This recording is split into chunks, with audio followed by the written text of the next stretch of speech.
Social media is like a big notice board in the marketplace. What you put on it, everybody will see. One major definition of integrity is that you should do the right thing even if nobody is looking at you. At what point do we as a people stand still and say, no, we no longer want money to become that thing that determines who we choose as leaders? We are 50% of the population, and I really feel that it would make a lot of difference, a big boost to our development if there were more women participation.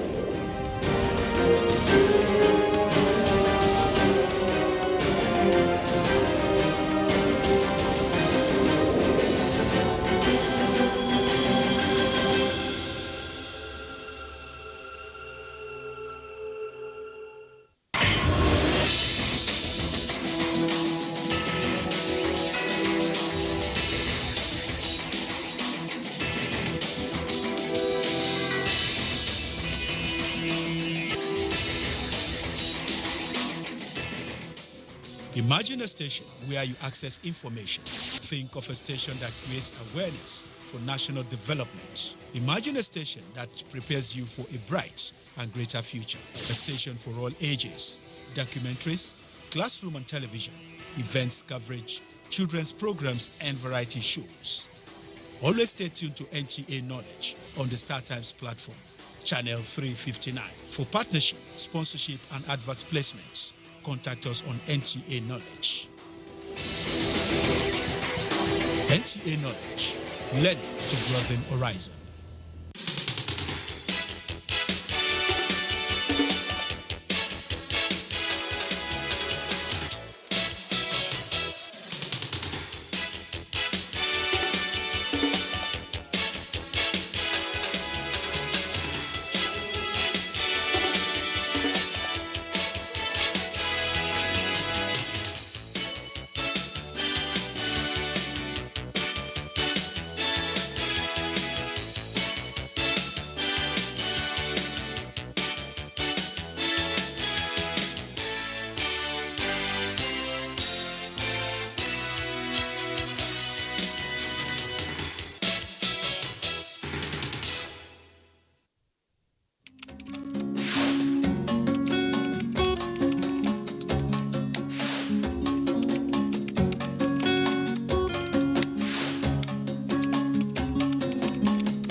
How are you?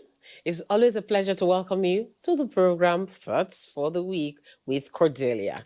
Well, today we're sharing something that I think we all should know, especially for those of us on the social media. Why? You'll find out. Since the explosion of the social media all over the world, things have been kind of dicey. Why? When things happen, people want to be the first to break the news.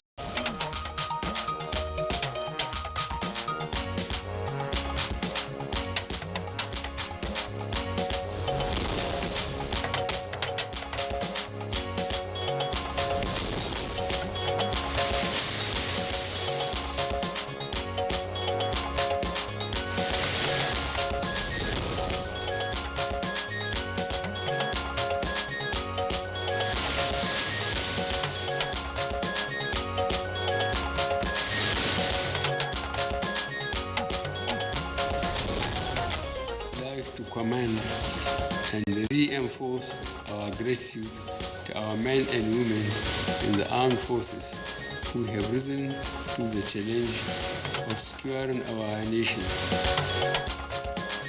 President Buhari launches Armed Forces Remembrance Day Emblem Appeal Fund, says peace and security of Nigeria non-negotiable. This is in line with the suggestions and recommendations by UN Counter-Terrorism Unit. Federal Executive Council approves more than 2 billion naira for critical infrastructure on aviation security. Federal government introduces new guidelines for foreign travels by government officials. And on Good Morning Nigeria today, we shall be looking at the legislative agenda for the 9th National Assembly.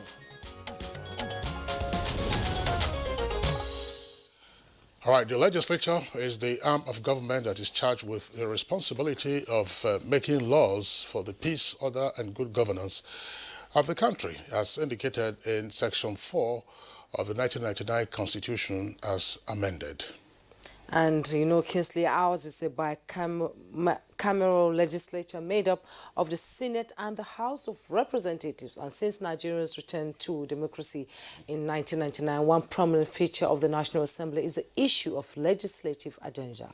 Well, a legislative agenda maps out the priorities and goals that serve as a compass of legislative activities for the duration of the particular assembly, in this case 4 years, and it is intended to enhance the lawmaking process and deepen democracy ultimately. Now, the legislative agenda also serves to guide the lawmakers in the discharge of their duties as part of the social contract with the people for the promotion of good governance, as well as ensuring that there are checks and balances. And the thrust of the legislative agenda in recent times centers on taking the business of legislature seriously, improving the living condition of the people, tackling corruption and insecurity, curtailing wastage and leakages of public funds, electoral reforms, supporting government programs aimed at poverty reduction, employment generation and wealth creation, among others. Well, having a legislative agenda also helps the Assembly to prioritize bills and motions while also promoting the timely passage of quality bills as well as effective implementation of other legislative activities such as oversight functions and public hearings. Of course, Kingsley, and as a result, there are widely held views that the legislature is increasingly becoming more assertive in the making of the nation's democracy in the last 3 electoral cycles. Well, the role of the legislature over time, as we have seen in the last 20 years, has led to the enactment of a wide variety of pieces of legislation. And indeed, the presence of a legislative agenda for the 8th Assembly, which ended in early June this year, has been identified as one of the critical success factors of the 8th Assembly. And you know, Kingsley, these efforts notwithstanding, there are divergent interests and opinions on what the legislative agenda of each assembly should be, especially for those who want the legislature to center more on issues like the poverty alleviation program, whistleblowing protection regime, passage of the petroleum industry governance bills, review of tax laws, e-legislature, among other issues. All right, now the 2 chambers of the 9th National Assembly have already adopted their respective legislative agenda, and these include institutional needs assessment, the review of existing standing rules 2015 as amended, enhancing national revenue generation, ensuring regular budget cycles, that's from January to December, and of course being agents of transformation, as it were. But there are many issues arising from the passage, as it were, of the legislative agenda of the 2 chambers of the National Assembly. What are these other salient issues that can help the National Assembly perform its roles much more effectively in the course of the 9th Assembly? And how does the National Assembly, for instance, intend to entrench a number of burning issues on the national agenda? We will have guests in our conversation segment to provide answers to those questions and more on today's edition of Good Morning Nigeria. So on that note, to welcome you to the program, I'm Kingsley Usadolo. And I am Jumma Yusuf, joining Kingsley to welcome you as we broadcast live on the network service of the NTA. As usual, we shall bring you the complimentary segments of the program, including business, newspaper reviews, sports and orders. But first, we now join Abdul Malik Adil for the morning highlights. Hello, Abdul. Good morning, Juma, and good morning, Kingsley. It's good to have you join us on the morning news. Now, the Federal Executive Council has approved more than 2 billion naira for the provision of critical infrastructure to further strengthen security in the nation's aviation sector.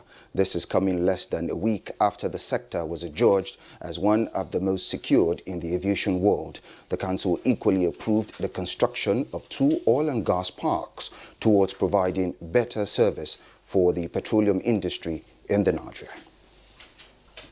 413,963,3 35 naira and 75 kobo. This included all of the taxes. And the completion period, of course, is 2 months. That has been graciously approved by His Excellency Mr. President. This is in line with the suggestions and recommendations by UN Counter-Terrorism Unit and also the International Civil Aviation Organization, ICAO. The federal government is reassuring Nigerians that it will neither abdicate its responsibility nor fail to provide them an atmosphere devoid of security threats and criminality for a stable and prosperous future. President Muhammadu Buhari, who stated this while launching this year's Armed Forces Remembrance Day emblem, appeal fund with 10 million naira, emphasizes that peace and security of Nigeria is non-negotiable.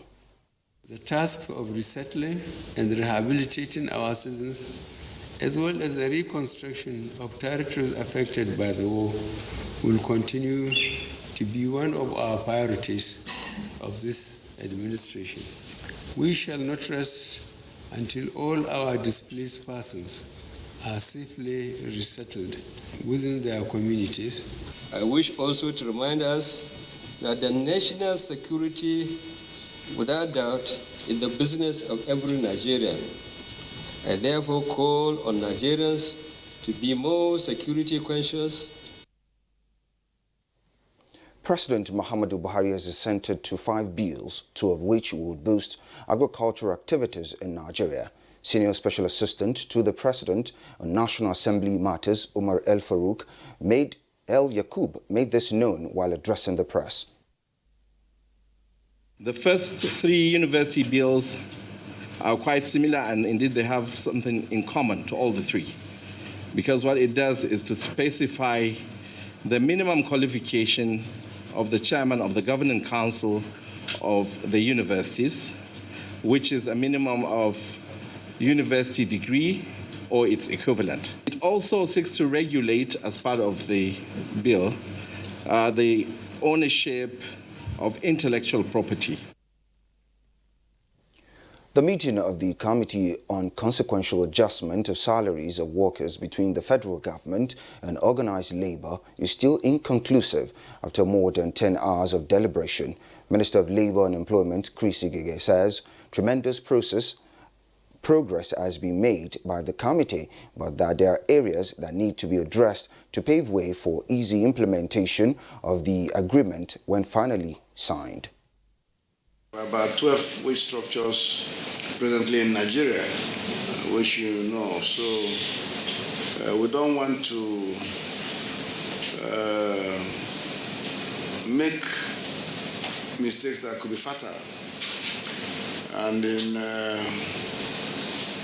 and thereby put the whole exercise we've done in jeopardy.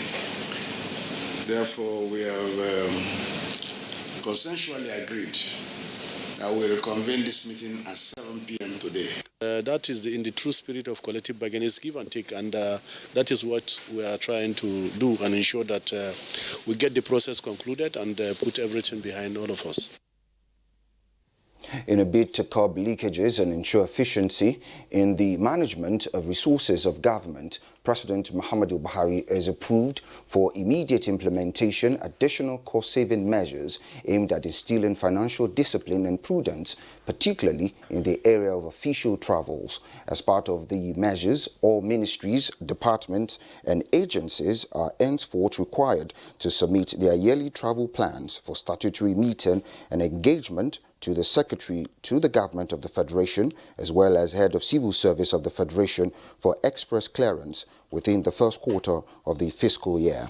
A statement from the Office of the Secretary to the Government of Federation, Boss Mustafa, notes that all public funded travels, local and foreign, must be strictly for official purposes, backed with documentary evidence and in the interest of the country, except otherwise approved by Mr. President, ministers, Permanent Secretary, Chief Executive Officers and Directors are restricted to not more than 2 foreign travels in a quarter, and the size of the Minister's official delegation shall not exceed 4 persons. Also, extra-code allowances of official trips shall be limited to only the number of days of the event, the Auditor General of the Federation has been directed to effect these measures.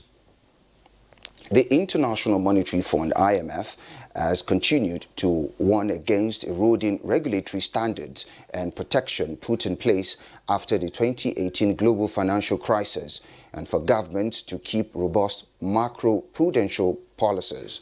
The fund is leading the conversation on policy steps to be taken towards safeguarding the economy from other global crises.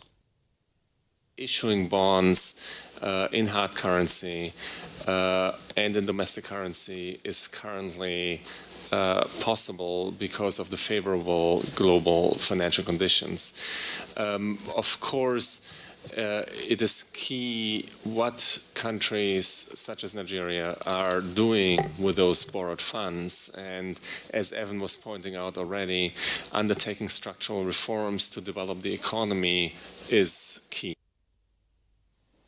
Now, Secretary to the Government of the Federation, Boss Mustafa, has advised the general public to beware of fraudsters and their cohort who use his designation and office to defraud unsuspecting Nigerians.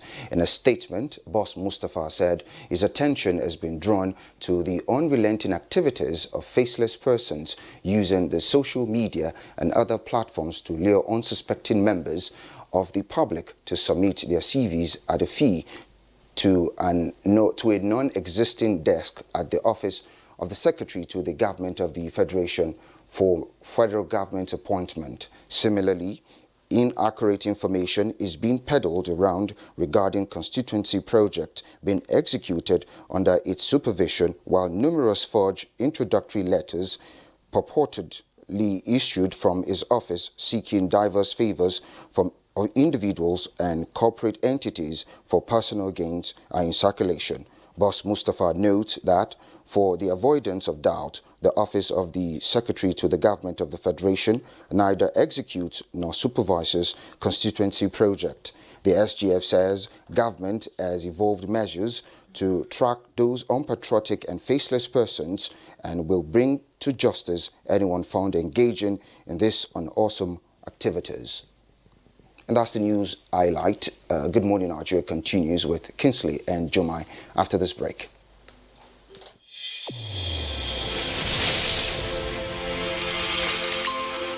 The new edition of TV Guide is out, exclusively taking a look at the traditional television and new media. Are they comparable or complementary? Media industry players give perspective on the trends, progress, challenges, and the way forward.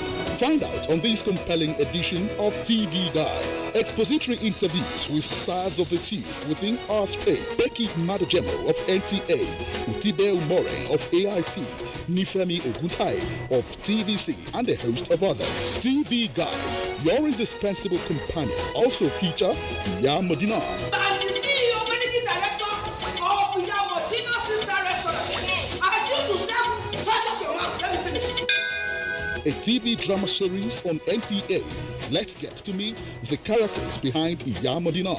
This edition also presents exciting features on tourism, culture, entertainment, sports, health, and lots more. Grab a copy at the vendors near you or any NTA station nationwide. TV Guide, your indispensable companion.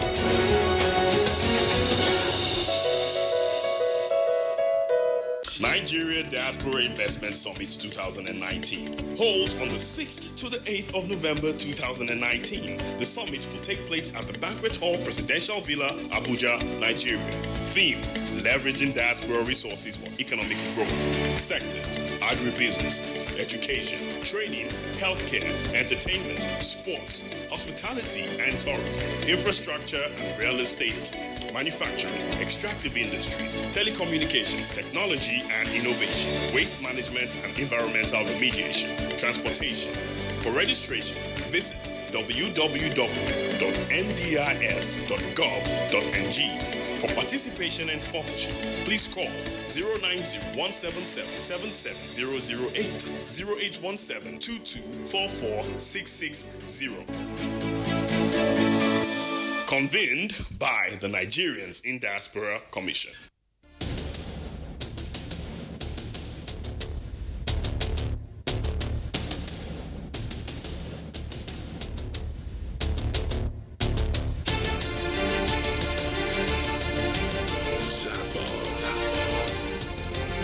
road that has succeeded to pool a galaxy of stars from the north, south, east to the west, and central Africa, and also those that are domiciled beyond the shores of Africa under one roof.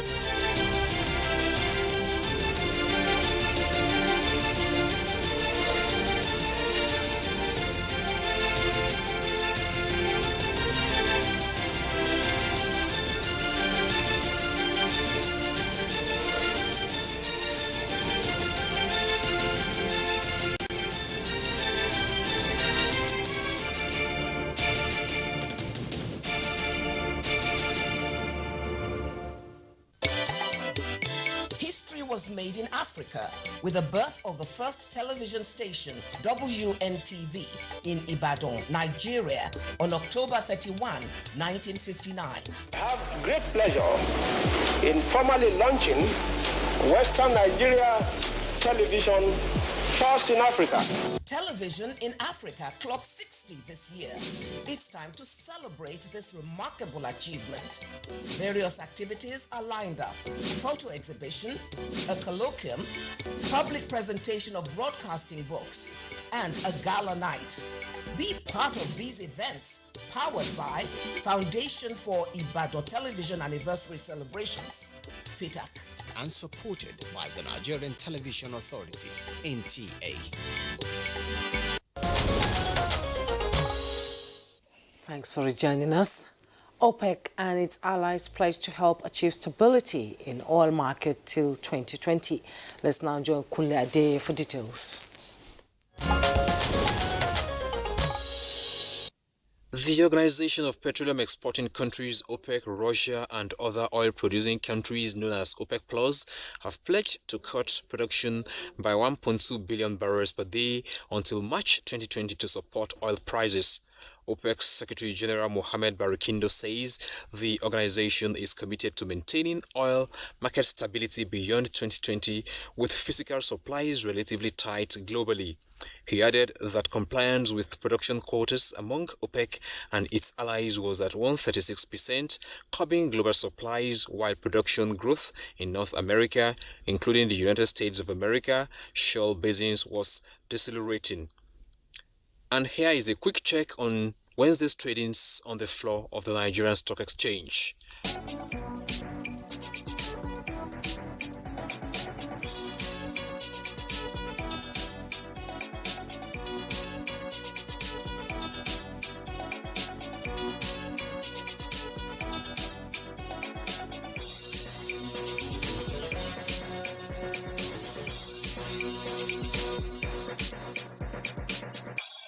With business news, I'm Kunle Ade. Many thanks, Kunle, for the business package. Next for us is a newspaper review.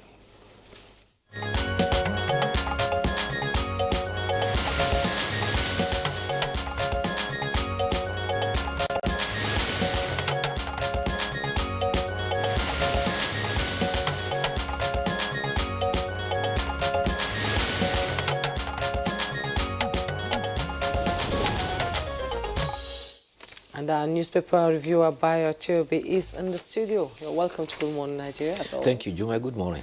Pleasure Good morning, Kingsley. you. Good morning, Nigeria. All right, Bayo, good to see you. Let's take a look at the Daily Sun newspaper.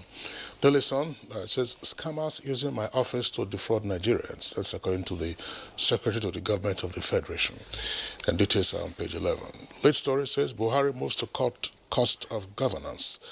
With two riders, slashes extra codes and size of delegation for ministers, and directs MDAs to submit travel costs. And then also there on the front page it says, anxiety as NJC interviews new Supreme Court justices. Hellfire in Onitsha. Fuel tanker says Ochanja market ablaze. Daughter, mom dead, 6 houses burnt. Bayelsa governorship election, tension as youth disrupt INEC meeting in Yenagoa. And illicit financial flow, Nigeria loses 17 billion naira annually. That's according to Transparency International and CISLAC. And coming from the Punch newspaper, just above The masthead, Federal Executive Council approves 5.4 billion naira for gas parks, airport security. You find that on page 29. And fraudsters using my office to defraud Nigerians. That's coming from the Secretary to Government of the Federation. You find that on page 13. Banditry. Sultan governors demand prosecution of indicted monarchs. That's on page 24. Beside the Punch masthead, Buhari slashes ministers' foreign trips. Extra quote. That's on page 13. Lawan, that's the Senate President. Christian lawmakers pray for Nigeria. October 31st. You find that on page 14. And the bold headlines there, experts oppose IMF's call for tax hike, says Nigeria's overtaxed. With riders, increasing tax will help FG to offset debts, execute projects. That's coming from the fund administrators. LCCI, Dawn orders advises government to widen tax net. And the disturbing picture story there, woman, child, 3 others burnt in Onitsha tank fire. That's on page 24. University of Ibadan sets up panel to expose Randy lecturers. You find that on page 45. Police arraign Benue serial killer, 6 others. You find that on page 11. Bauchi reshuffles cabinet, finance commissioner resigns. That's on page 23. And at the bottom plate of the Punch newspaper, Milaye Adeyemi trade words over Kogi senatorial poll rerun. That's on page 23. Unizik sacks embattled lecturer withdraws PhD after Punch reports. You find that on page 4 and 5. And federal government allocates 169.8 billion for roads in 2020. You find that on page 2. Bio. Well, let's start on the sad note from Onitsha, where a petrol tanker tipped over again and burst into flames. This happened at a place that is called as Upper Eweka Road in Onitsha, Anambra State. The fire extended to some business areas to the extent that it included an area that is called Ochanja Market. Some petrol stations were also said to be in the area, so there was fear that the fire could get out of hand. Police have confirmed that a woman and her baby, unfortunately, were killed. They were burned beyond recognition. Witnesses, however, say that they saw 4 other bodies. About 6 houses were also burned. But the concern is that tanker accident, which is also resulting into inferno, is becoming most frequent, and therefore there must be the Federal Road Safety Commission and the Association of Tanker Drivers must take measures to reduce these incidences, because the loss of lives is becoming very high and very frequent indeed. In the last 1.5 months, we had about 4 or 5 such instances, and it's very concerning. Talking about costing now. The point you made is noted, but partly you find, I don't know, maybe there are no reports, or maybe there are reports, but I haven't seen those reports, of persons being prosecuted for this kind of incident. And then we also find families of persons who have suffered losses suing whoever the owner of the tanker was, whoever the owner of the petrol was, for damages.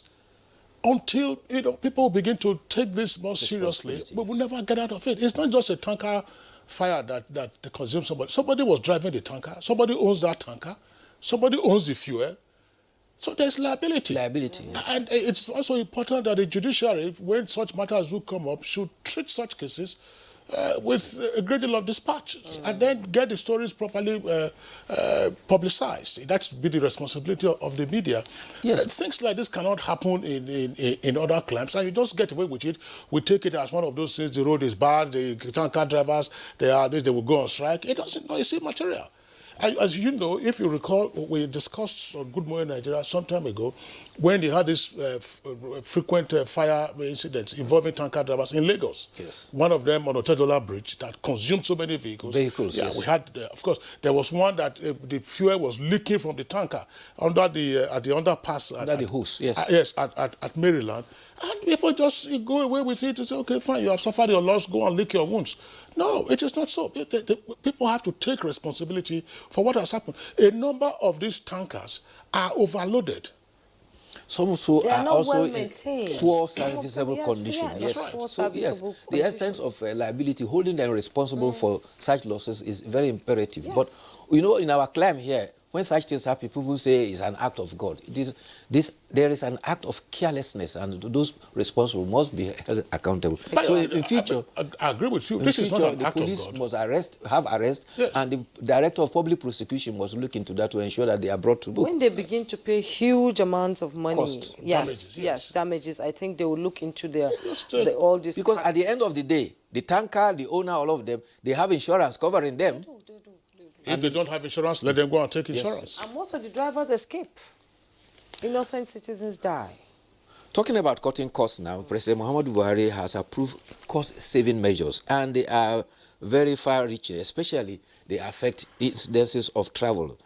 Now, public officers are now required to submit their program of travel to the office of the Secretary to the Government of the Federation or the head of civil service of the Federation for a period of a quarter, and this should be for every fiscal year. They are to use a template which will indicate the frequency. The frequency is not supposed to be more than twice in a quarter. The ministers, permanent secretaries, chairman of the extra ministerial department have also been restricted. They are the only ones that can fly by business class. Others are to go in economic class. And the delegation of ministers and such officers should not exceed 4. Those lower are expected to be 3. And for purposes of travel, ESTA codes shall now cover only the days of event. ESTA code shall not be paid for travel days to and fro any longer. And it is said that it should be adhered to strictly, and the Auditor General of the Federation is required to treat as ineligible all expenses outside the guideline. Meanwhile, the President also yesterday launched the 2020 Armed Forces Remembrance Emblem, and this is to go on until January 15, the day that is set aside for Armed Forces Remembrance Day. This is to commemorate the day the Nigerian Civil War ended. The President used the occasion that as Nigerians, we must de-emphasize the differences which often is harped upon to create this unity, and rather harp on the diversity we have to emphasize our diversity. He says, those who suffered, who paid the supreme sacrifice, deserve our remembrance and prayers, and those who are still fighting, particularly in the insurgency war front and other security areas, deserves our prayers. He said our sympathy and help should go to those who have suffered incapacitation in defending the territorial integrity of our nation. We must avoid actions that divide us and continue to emphasize our diversity as a means of conferring solidarity on us. Consensus has not been re-attained yet. You are aware of the concessional negotiations on a minimum wage. Yes. This time around, it is the concessional adjustment. So far, there have been some progress, but the meeting terminated yesterday at 8:30 p.m. The chairman, the chief conciliator, the Minister of Labour and Employment said parties are to return today at 2 p.m. to continue. However, they've been able to narrow the margin. On the side of Labour, they have come down from their 29% demand for those on level 7 to 14 to 25, while the federal government party has come off from 11% to 17. So they are inching closer. But for those on level 15 to 17, Labour has come down from 25 to 20%, and federal government has come out from 6.5% to 12%. There are indications that the narrow margin will be scaled hopefully today, and the threat of a strike will completely be abated. Meanwhile, Labour has so far made a concession of by 5%, but the government party have been more considerate. They've made a concession about 7 to 7.5%. When the negotiations are done with regard to the consequential adjustments, I've been seeing some footage from the briefing sessions addressed usually by the Minister of Labour and Employment, who is serving as a conciliator in this case. You were saying a while ago, federal government. So we are through with the minimum wage. Yes. This is the consequential adjustment. And Labour is negotiating with the federal government. Is the federal government negotiating on behalf of the state governments? Is the federal government also negotiating on behalf of local governments? Or what the federal government agrees with Labour will now be deemed to apply automatically to state governments and to local governments? Is the federal government in charge of the finances of the states and local governments? If we don't have the capacity to pay on the basis of these percentages we are talking about, where will the neighbor will now say, okay, we are going to do a looter state by state? Or is the state government renegotiating with the state labor? Already, some state government have given indication that they will pay the 30,000 naira. Others have said they pay more than the 30,000 naira. Others have also cried out they can't afford to pay. But don't forget that the issue of minimum wage was passed as a law of the federation. Yes, the states are autonomous, but again, that was the issue that came to fore, the ability to pay. But so far, let's see how things will work out. Already state governments are making concessions, and the other carrot, or rather the stick that probably will have to come with it, is the challenge for state government that say that if they are forced to pay, then they'll be forced to lay off some workers, which labor is not the issue is not with minimum wage now. The state governments have been making the statements you said. Oh, we will pay 30,000, we will not be able to pay 30,000. That is fine. It's the consequential adjustment. That was part of the reason why Labour was threatening to go on strike beginning yesterday. Yes. It's a consequential adjustment. Are you going to compel state governments to also go along with the percentages that you have agreed? And then after that, the state governments will be coming cap in hand to Abuja for bailout? Already, the chairman of the Nigeria Governors Forum has already cried out that state governments will not be able to meet, and therefore, in the process of negotiation, the ability to pay must be taken seriously into consideration. Like Kisley said, some state governments have indicated that they can pay. Others say they can't pay. So it's not a unanimous decision, actually. The other issue I want to draw attention to is the story Juma read and Kingsley also read, that traditional rulers who have said to be complicit in security challenges going on should be prosecuted. Yes. The Sultan is on record as saying that. Also, there are reports indicating that the successes in criminal and criminality attained so far have shown complicity with members of the security. There is a hunter, a renowned hunter, Ali Kwara, who has been helping some security agencies to arrest armed robbers on criticals, had a repentant armed robber in Kano revealing to him that they are getting their arms supply from security agencies. On 3-4 occasions, he had been led them secretly to purchase arms and ammunition.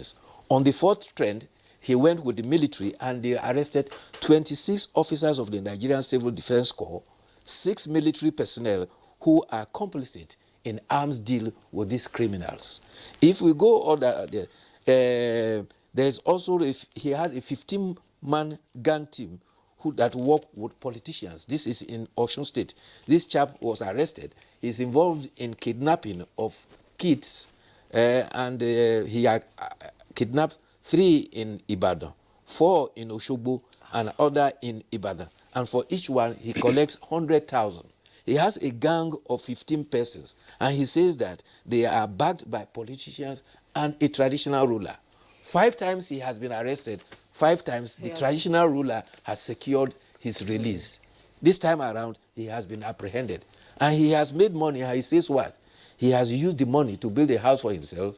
He has also built a mosque and a church to appease God for his misdemeanor. You see the problem we face in this country. So these complicities must be identified and eliminated. All right. Well, let's take the editorial. This is still on salary. Editorial is from Daily Independent at page 16. Imperative of special salary structure for teachers. Well, teachers are now wanting to have their reward here on earth.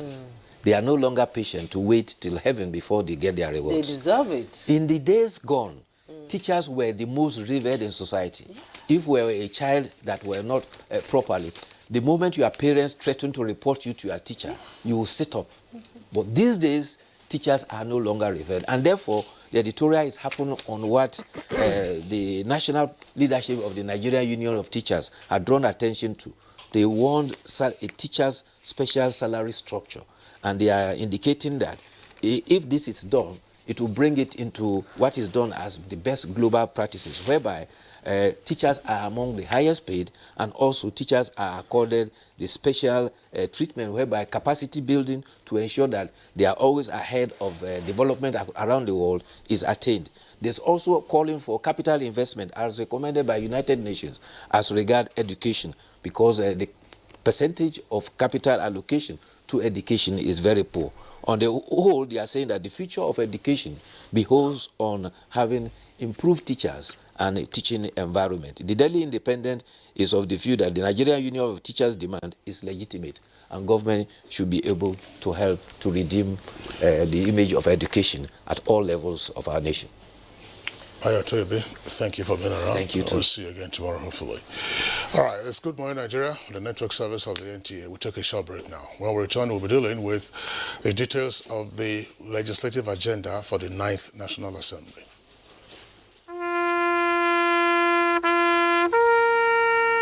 They are there at the crack of dawn. They are there busy preparing while we rise for our day.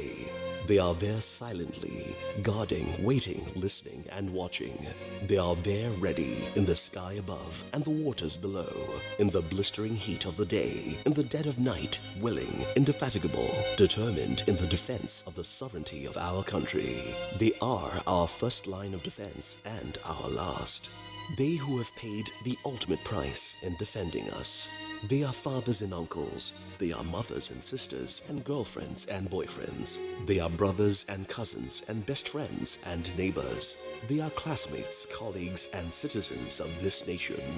They are our defenders and deserve our respect, our prayers, our thoughts. Nigeria, please support our armed forces.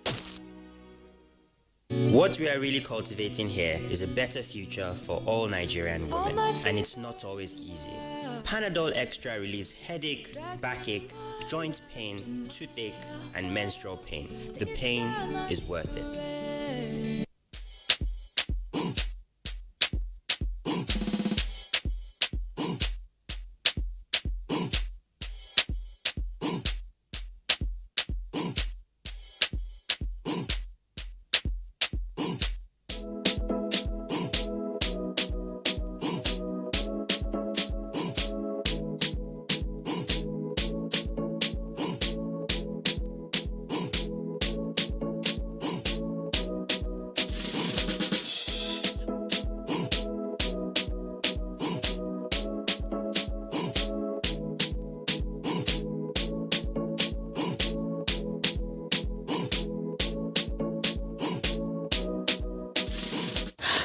Thank you. Thank you, sir. Please, did you hear that? Of course I did. That is village headmaster tune. So, Auntie Amebo was not gossiping then? Village headmaster is celebrating 50 years. 50? Already? Wait, you mean people have been watching Village Headmaster since 1968? How time flies. I have retired, but not tired. And 50 years now. So because of that, we won't get a big party. New date, now 28th to 29th October 2019. And me, I'm a body invite you now, and my belly just is sweet. Because I don't say all those people they drink my pami, then go come drink the tombo again. And me, radio jam, they call you now. They could not forget it.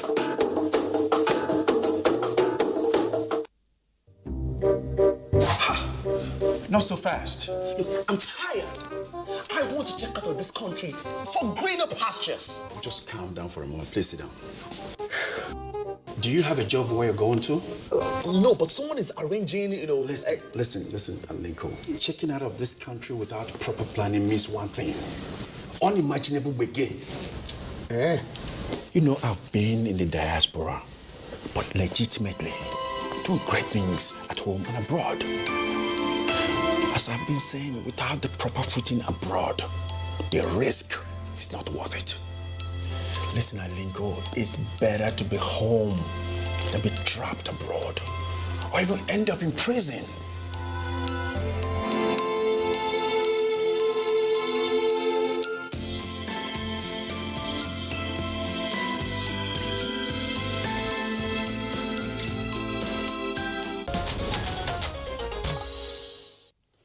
All right, you're welcome back, and it's Good Morning Nigeria, the network service of the Nigerian Television Authority. Our topic for conversation today is the Legislative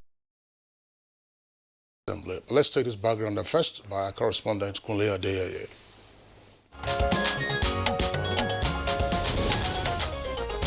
Since the return to civil rule in 1999, the two chambers of the National Assembly have been coming up with legislative agenda to guide them in the discharge of their duties. Shortly after his emergence as the president of the Ninth Senate, Ahmed Lawan pledged to fashion out an effective agenda that will guide the senators. Consequently, the Senate came up with a 12-point agenda that includes institutional needs assessment, review of existing standing rules 2015 as amended, transparency and accountability, capacity enhancements, lawmaking and national and subnational initiatives. Other areas include sectoral reforms and interventions, economic growth and diversification, revenue budgets and appropriation, communication strategies and civic orientation engagement, internal as well as external relations, and implementation, monitoring and evaluation. The decision, the Senate says, it arrived at after extensive consultations with critical stakeholders. The House of Representatives also unveiled its legislative agenda that will guide the 360 members of the Green Chamber in the next 4 years. The agenda seeks to make the 9th House of Representatives a reformed assembly, a center of policy innovation, and an agent of transformation. The House believes that the agenda is an ambitious one it intends to achieve in improving the lives of Nigerians. To what extent can the agenda of the Senate and the House of Representatives achieve the desired goals? Guests on Good Morning Nigeria will give insight shortly.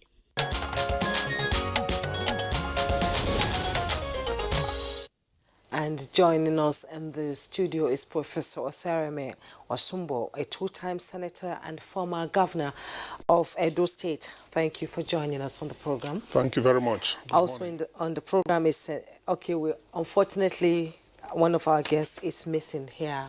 He has not been able to come and join us in the studio. Maybe in the course of the program, he'll be able to join us. Kesley? All right, we have with us on the studios Honorable Benjamin Kalu. Honorable Kalu is the chairman of the House of Reps Committee on Public Affairs. Is also the spokesperson of the House. Honorable Kalu, pleasure to have you with us on the program this morning. Same here, thank you. All right. Also here with us, one of our regular analysts, Dr. Abdurrahman Abu Hamisu, Public Affairs commentator. Pleasure to have you. The pleasure is mine. Good morning, Nigeria. Okay, let's begin with distinguished Senator Osumbo. You served in the Senate for 2 terms. What is the essence of a legislative agenda? Well, an agenda, as you know, is a plan, sort of plan of action, which in the case of the National Assembly, the Senate develops and adopts for its legislative work. Same thing happens in the House of Representatives. You know, as they say, those who fail to plan to fail. So by evolving and developing an agenda, at least it's an indication that there's a plan to succeed. The next thing is to what extent has the person or the body, the institution that has developed the agenda be able to implement that agenda. So it's a good beginning, and it shows focus, it shows direction, that the legislature can be held accountable and by which their performance can be assessed and judged. So it is good. The tradition has endured, and we have seen that this current National Assembly has followed in step with the kind of tradition that has been established of setting an agenda. And I'm happy from what I have been able to gather about the agenda that they have publicized, they have published, is that it keys into the key programs of the executive, of the government. So where the legislature and the executive are working in sync, both the executive agenda, the legislative agenda have been synchronized, then there's an indication that things will work better for our country. There are, of course, other aspects of the agenda which relate to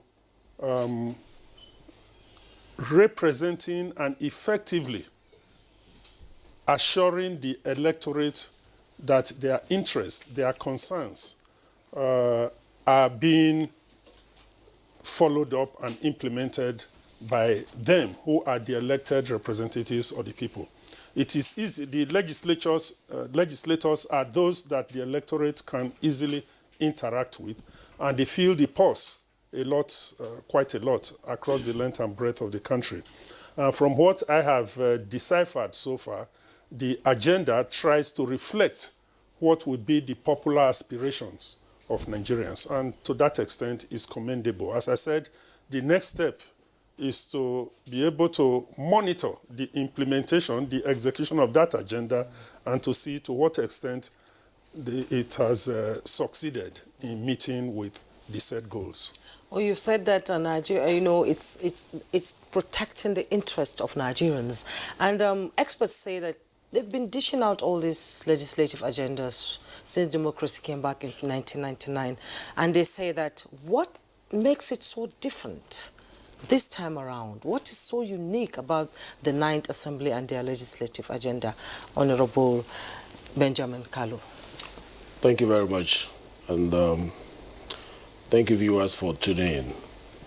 Like the Prof said, the legislative agenda is like a roadmap to the destination that one wants to get to, and it's a product of these analysis. You don't just package a document out of the blues, not just because it's a tradition, but because it is a product of analysis that have been conducted with regards to the needs of the people.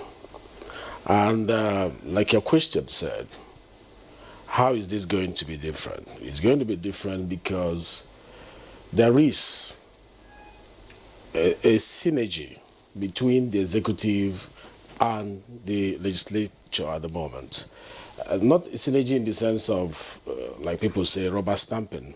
You know, the legislature, they are now like rubber stamps. No. Synergy in the sense that we believe that we are three arms of government, yet we are one government. And our strength is shown in how we cooperate with one another to achieve the desire of the public interest, you know. So that is what is going to be different. We understand the definition of the objective, the goal of the current executive, and we know they are not just working for themselves. They want to work for Nigerians. They are working for Nigerians. And we have been elected to work for Nigerians as well. So interpreting the needs of Nigeria, matching it with the objective of the executives, and helping the executive realize that is what is going to be different between now and the past assembly. The past assembly could not establish this relationship. There was so much acrimony between the two arms of government. People tend to celebrate this acrimony, you know, that shows that we are doing our watchdog activity, the checks and balances that is found in separation of power, you know, as propounded by John Locke. But for us, we are seeing the interrelationship between these arms for the interests of the masses. So bringing that dynamics on board, it is going to change the narratives, and it is going to be for the interest of Nigeria. So implementation will be better achieved with the 9th Assembly. It's not just going to be a paperwork. It's not just going to be a Google map that you can. It's going to be something that will touch, you know, the lives of people, and people are going to feel it, you know, in this 9th Assembly. That's what is going to be different. Oh, okay, thank you very much, Honorable Carlo. I'm sure that some of your members who are watching now and hearing what you're saying were also members of the 8th Assembly. On Good Morning Nigeria the other week, we discussed the outcome of scientific research, that's political scientific research, indicating the performance of the 8th Assembly. And one of the critical success factors of the 8th Assembly, in spite of the acrimonious relationship that the leadership of the 8th Assembly had with the executive was that the 8th Assembly did exceedingly well. Oh, yeah, they did exceedingly well, but we're going to do more. We're going to do better than what they did. If they did exceedingly well in the 8th Assembly, the executives, the budget, if you remember, the budget took a long time to be passed in the 8th Assembly. And, you know, anytime you delay the budget, passing the budget, scientific research has shown that plus or minus every 100 days, it depresses the economy by 2.5%. And it is strange for Nigerians to believe that all was well with the 8th Assembly in their relationship with the executive. Nigerians felt the impact because the MDAs were not able to be energized on time to, you know, work for the public. And that is what matters to the common man. You know, your relationship with the executive, the common person in the rural area is not interested in what you are doing. All they're interested is that those roads are supposed to be built, that they are built. Those schools that are dilapidated, that they are taken care of. You know, the needs of the common man can only be captured when the budget is implemented and that's on time.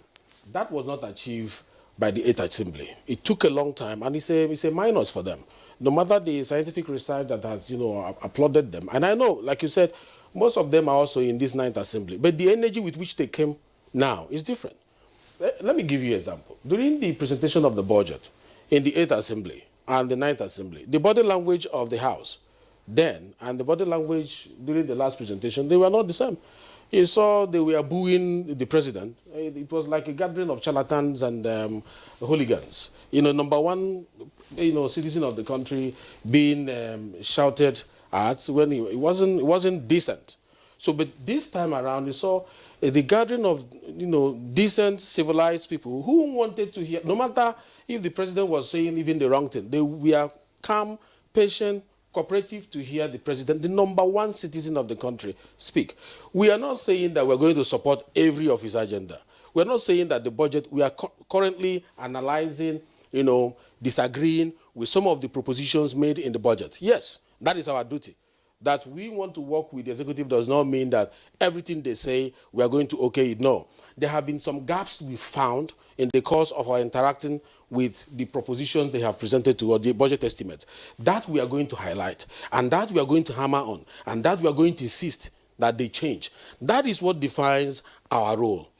Okay, right. Thank you very much, Honorable Carlo. Let's bring in now Dr. Abu Hamisu. Dr. Hamisu, of course, it's quite clear what the constitutional provisions are, and some persons will say that those constitutional provisions with regard to the imperative work of the legislature being to make laws for the peace, order, and good governance, those things are vague. But now when you have a legislative agenda, the tendency is to enlarge and then narrow down specifically what you want to focus on for the 4 years while you are in office. Is this a tradition that has served us well, or it is just another paperwork? Okay, maybe let me take it from this angle. The ICPC released a report of their constituency visitations that cut across the National Assembly members, both Senate and House of Reps. And so far, they've recovered about 900 billion in spite of legislative agenda. Now, when you just oppose that with the agenda, there is a great difference between rhetorics and actual happenings. If legislative agenda will serve the purpose it is designed to serve, as Prof. rightly explained, I think by now would have gone far. But when a document is used as a justification, as something that is to present an institution as doing its work, but beneath that, you don't get the actual delivery, there is a problem. What I want to see with the current legislative agenda is not just a mere document that will be used as a justification, but following through with actions that actually convey and align the agenda with the actions of those that are supposed to implement it. So the dichotomy between initiating,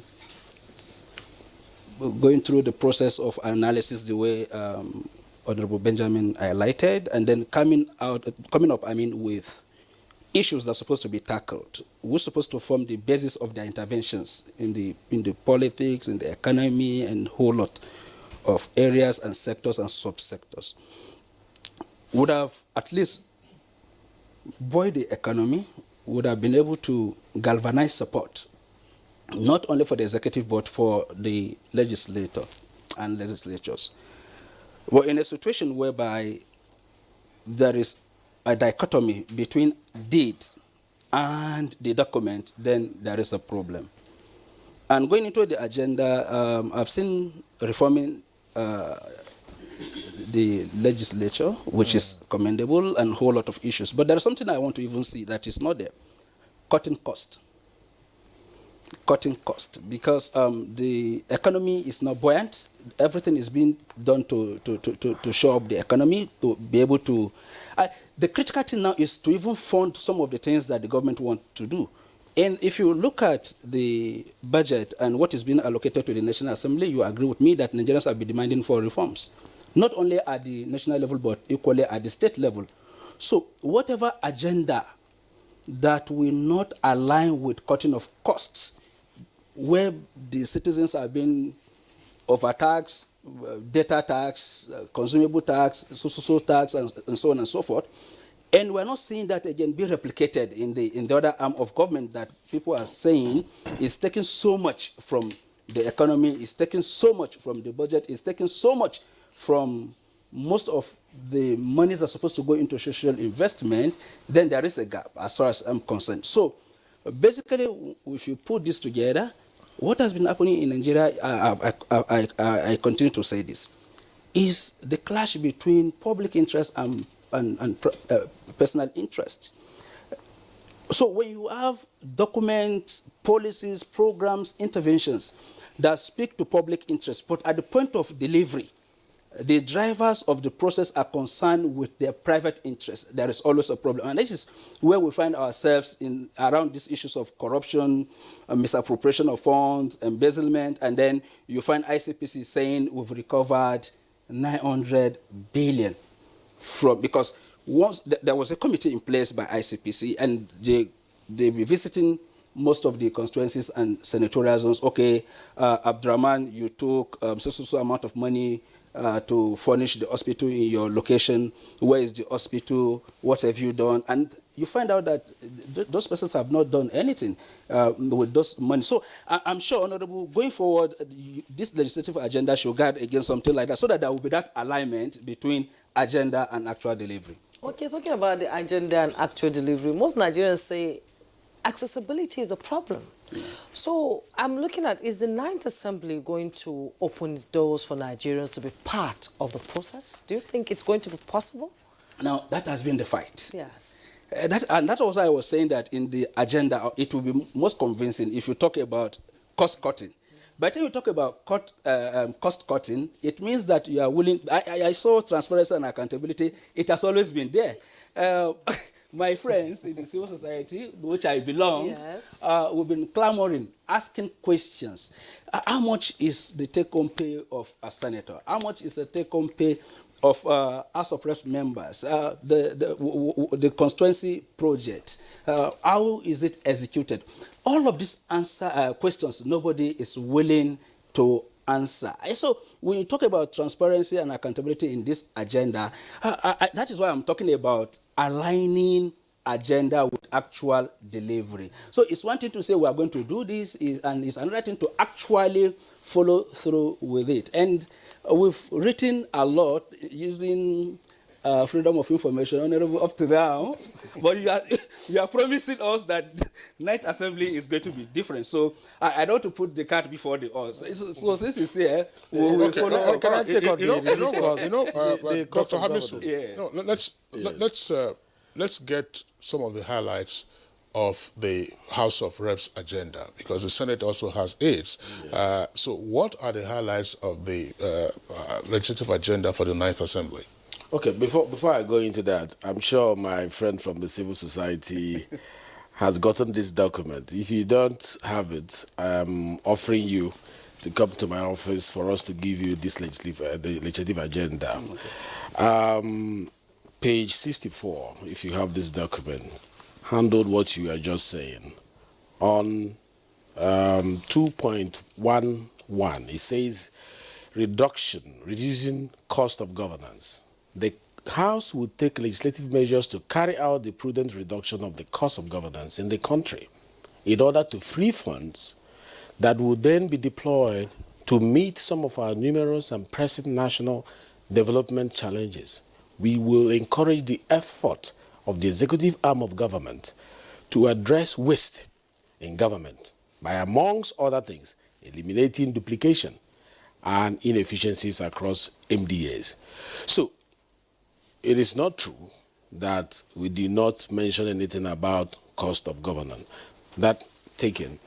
If you go to the highlights, we have reforms of the House of Representatives. We started with ourselves. Before going to the executive, when you want to pick something from somebody's eye, remove the one from yours first.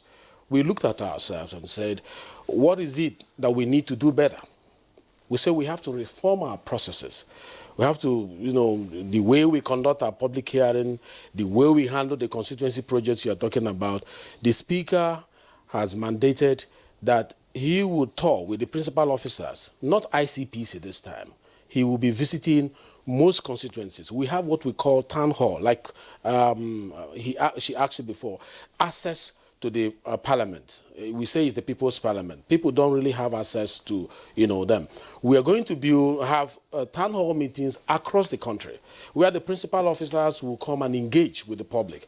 And while on that town hall meetings, the principal officers will talk constituency projects within the states to know where this money that has been allocated, where it goes to. You understand?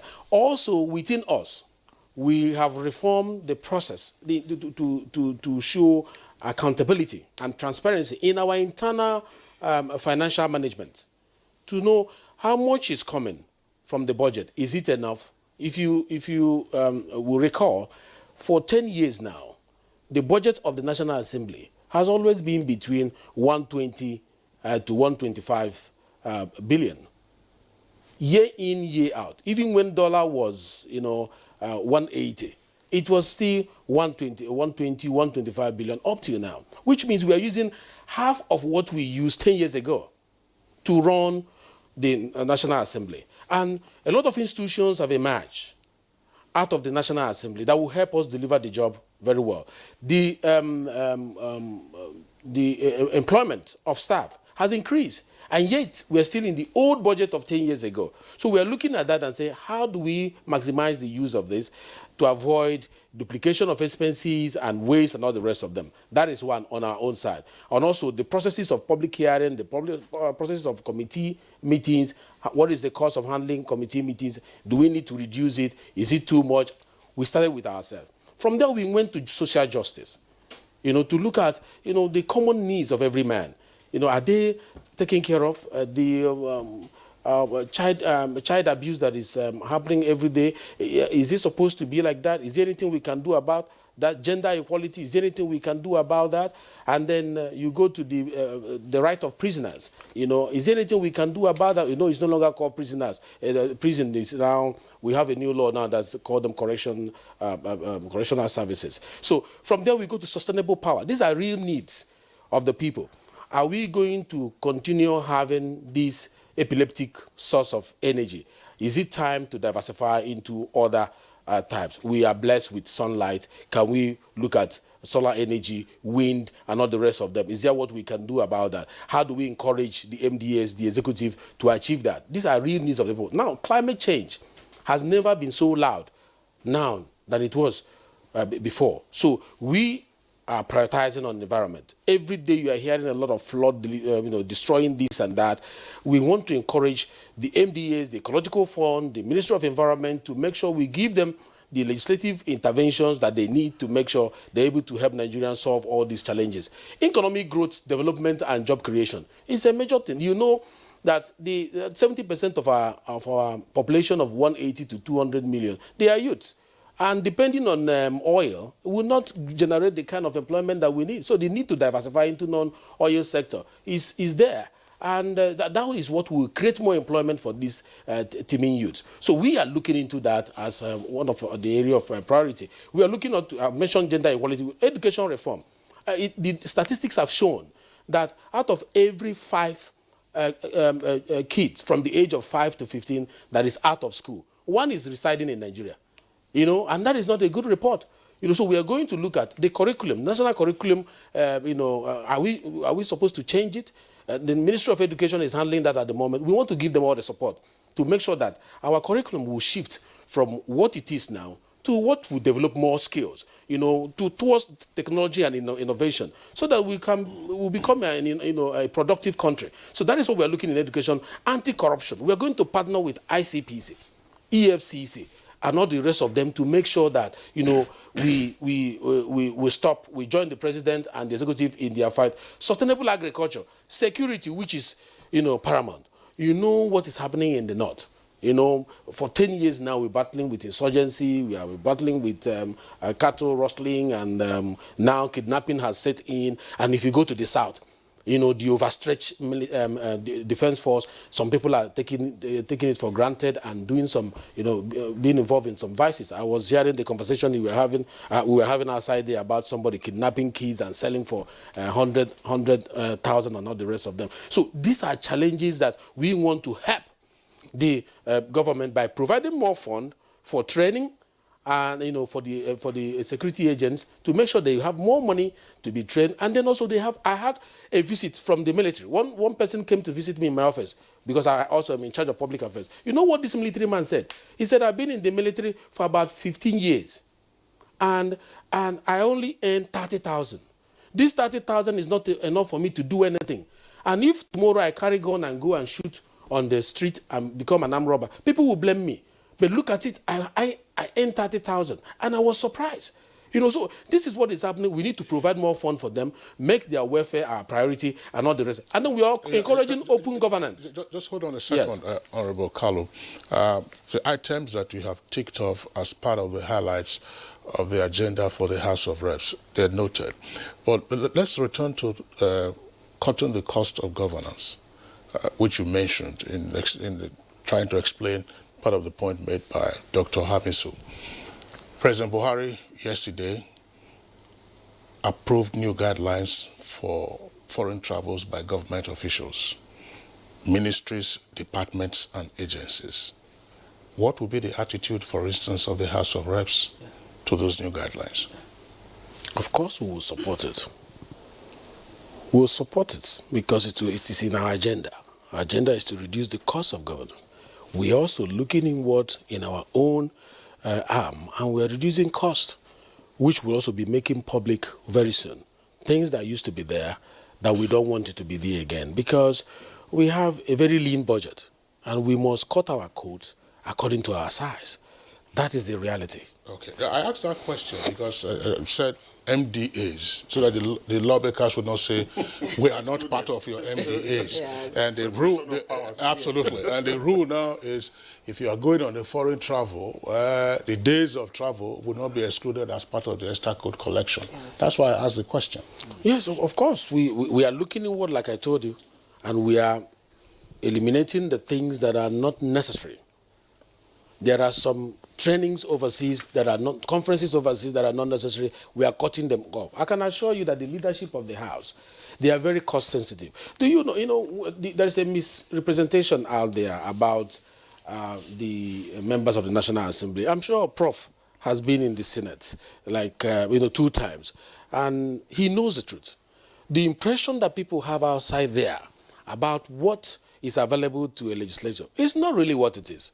Now, for example, most of the ministers that emerge have been given vehicles, to take care of them. We have been working for 3 to 4 months, and we are using taxis and our private vehicles. And that is the truth. Yeah, not one. And You're not one chance taxi, by the way. so you never can tell. No, well, I mean, if it was one chance, you won't be here. You're not sure how I came. You're not getting us into the 5.5 billion that the legislature wants to spend on purchase of vehicles. That's a contentious public issue. But let's pause in the meantime and bring in again Professor Osumbo.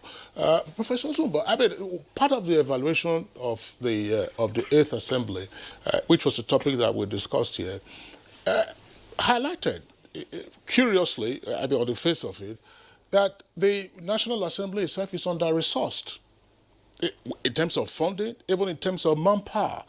That, yes, you have lawmakers, but the support staff that they need and the support systems that they need, happily they're talking about the budget office, that the professionals that you will need aren't immediately available, and that if you need to engage consultants, then it's going to cost you money. If you recall, during the 8th Assembly, part of the reason for the rejection of some bills was just, sloppy editing of the bills that were forwarded to Mr. President for his accent.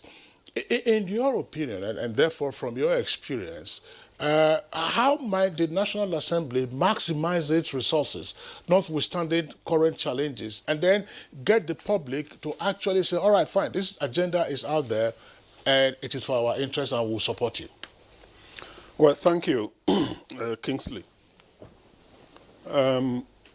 Let me first say the last question you asked the Honourable Member Kanu. The one-on-one chance or something? No, about to finish answering. About the foreign travels, and the obstacles and things like that. You know, the President said the Auditor General of the Federation has responsibility to monitor and check these things and to disallow allowances which are ineligible. And that applies to all arms of God. There's no separate Auditor General for the legislature. So the Auditor General of the Federation would also ensure that the National Assembly comply with the presidential directives. The other issue is with respect to under-resourcing. Yes, I will come to that. Yes. To the issue of the comparison between the 8th National Assembly and the 9th National Assembly with respect to the number of bills that were passed by the 8th National Assembly. I think people should be careful about looking at quantity and neglecting quality. There's a great deal of what is called tokenism in Nigeria. They just say, what is the quantity? How many books has he published? That's right. But you can't find any of those so many books that an author claims to have published that has a contribution, original and substantial contribution to knowledge, which is really the yardstick internationally. You must, if you say you've published a book, you must indicate that you've made original and substantial contribution to knowledge. But not many people know this. They just say, how many books has he published? Just like how many bills were passed, without looking at the quality of those bills. As you said, many of them, unfortunately, were sloppy. Perhaps because there was too much politicking in the 8th National Assembly. Right from the onset, right from the inauguration of the National Assembly, the stage was set for confrontation between the National Assembly and the executive. And that impacted, in my view, very negatively on the quality of the work that was done by the 8th National Assembly. Of course, this is not to undermine them. This is not to underrate the amount of work that was put into. After all, these bills went through all those. In fact, in some cases, they had to repeat those bills a number of times. But that is past now. We are looking at how do we improve on the previous performances. You mentioned the issue of inadequate funding and inadequate resources available to both chambers, the Senate and the House of Reps. That is an issue. It's a big issue. There are things that the National Assembly needs to do. In fact, from the time when I was in the Senate, about 2002-03, we understood the need to create a National Assembly budget office. And as we speak, I don't think that National Assembly budget office has been created. If it is created, it will need to be adequately staffed with competent people, adequately resourced to ensure that when it comes to budgeting, both in the appropriation, passing of the Appropriation Act, and internal budgeting in the National Assembly, things are done in a proper way, including savings of the sort that you mentioned. So that is. And I just want at this point to make a point by way of caution to Nigerians. People are talking of savings. National Assembly, they are too wasteful. Even Senate. Some are saying Senate should be scrapped and then we should have a unique camera. That would be different from the bicameral system of the US presidential system that we have adopted. So we are adopting a US presidential system, but a unicameral. That will create a lot of confusion. Some are saying we should save cost by having only one senator representing a state. But my question is, what is the cost of peace? People are looking at the cost with respect to the proportion of the National Assembly budget relative to the national budget. But to what extent is that contributing to peace in our country? A sense of inclusiveness. People feel, there was a time in the past that a lot of people felt cut out from the democratic process. They were not part. You don't hear that kind of agitation now because there's a fairly balanced level of representation across board. There are some states, if you have only one senator per state, there will be some states where it is the majority group that will produce the governor and produce the senator. If that happens, do you think the others in the two other senatorial districts will keep quiet? You will be, you'll be, as they say, penny wise, pound foolish. So, in fact, that is my summary, that in an effort to talk about cutting costs, we don't become penny wise and pound foolish. Okay, thank you very much, Professor Osumbo. Abu Hamisu, back again to some of the highlights that Honorable Benjamin Kalu has read out with respect to the agenda for the House of Reps. Out of school children. We can talk about education broadly, but out of school children. We keep hearing numbers. At some point it was static at about 10.3 million. Now we're hearing 13 million, back again to 11 million. Some persons would ask the question, merely making a blunt statement that you would tackle out-of-school children phenomenon might not give an indication as to where you want to go. Of course, the legislative process will deal with that, but what ordinarily are the issues in out-of-school children that ought to be one that will grab the attention of the legislators and say, this is the key focus for us in tackling this problem? Whether as support to the subnational entities, who ordinarily should take care of this problem initially, or otherwise? Well, that is a very good question, Mr. Kingsley. One of the pitfalls of addressing these issues of out-of-school children, what are the causes, what are the incentives, merely a reflection of NGO funding, so that the findings are only used as further justification for additional funding. There is no patriotic effort to understudy what the real issues are. If you're talking about out-of-school children, you're talking basically about northern Nigeria. In most of these states, they've declared free education. Parents are not willing to send their kids to school. If you say it is poverty, it is not poverty. It goes beyond that. What we need to do as a nation is to ask, despite the incentives, to ensure that parents send their word to school.